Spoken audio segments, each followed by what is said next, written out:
తెలంగాణకు 6 ఐపీఎస్లను కేంద్రం కేటాయించింది. 2022 బ్యాచ్కు చెందిన 6 ఐపీఎస్ అధికారులను తెలంగాణకు కేటాయిస్తూ ఉత్తర్వులు జారీ చేసింది.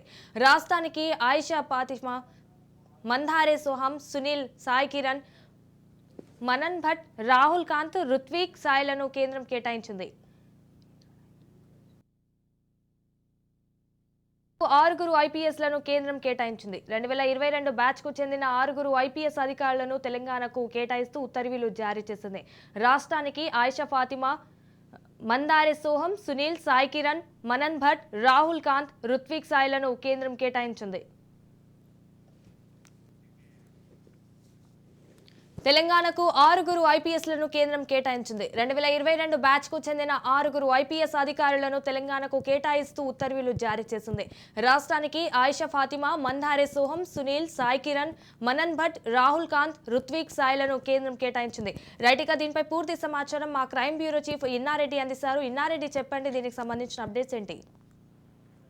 సంజన, గతంలో రేవంత్ రెడ్డి కేంద్ర యూనియన్ హోమ్ మినిస్టర్ ను 10 మంది ఐపీఎస్ ఆఫీసర్లు రాష్ట్రానికి కావాలి కేటాయించండి చెప్పని పెట్టిన రిక్వెస్ట్ మేరకు కేంద్ర ప్రభుత్వం దాదాపుగా మొత్తంగా 6 ఐపీఎస్ ఆఫీసర్లను ప్రస్తుతం అలాట్ చేసింది. దీంట్లో మనం గమనిస్తే ఆయిషా ఫాతిమా, ముదిరే సోహనం, సునీల్, ఆయన సాయి కిరణ్, మాస్ భరత్, రాహుల్ గాంధీ, అలాగే రవికాంత్ సాయి, ఇలా 6 కూడా అరెస్ట్ కూడా అలాట్ చేయడం జరిగింది. వీళ్ళందరూ కూడా 2022 బ్యాచ్ చెందిన 6 ఐపీఎస్లు కేటాయించడం జరుగుతుంది. సో వీళ్ళందరూ కూడా కేంద్ర ప్రభుత్వం కేటాయించిన 5 ఐపీఎస్ కూడా మంచి డైనమిక్, తర్వాత ప్రీవియస్ కూడా మంచి హిస్టరీ ఉంది. అంటే వీళ్ళు గతంలో చేసిన ప్రాంతాల్లో కూడా సిన్సియర్ గా అనేకమైన కేసులు చేసిన సందర్భం కూడా ఉంది.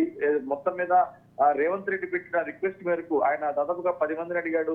కేంద్ర యూనియన్ హోమ్ మినిస్టర్ ని ప్రస్తుతం మాత్రం 6 కేటాయించారు. ఖచ్చితంగా మరి 2 రోజుల్లో వాళ్ళు ఇక్కడికి వచ్చి రిపోర్ట్ చేసిన తర్వాత మరి వాళ్ళకి ఎక్కడెక్కడ ఏ ప్రాంతాల్లో వాళ్ళకు అలర్ట్ చేస్తారు, తర్వాత వీళ్ళకి సంబంధించిన అధికారాలు ఏ విధంగా వాళ్ళు బదలాయిస్తారు, దాని మీద పూర్తి స్థాయిలో ఉత్తర్వులు రావాల్సి ఉంది. మొత్తం మీద 2022 బ్యాచ్ చెందిన 5 ఐపీఎస్ అధికారులు తెలంగాణ రాష్ట్రం రావడం ఖచ్చితంగా రాష్ట్రంలో జరుగుతున్న పరిణామాల మీద గతంలో ఉన్న అధికారులు చాలా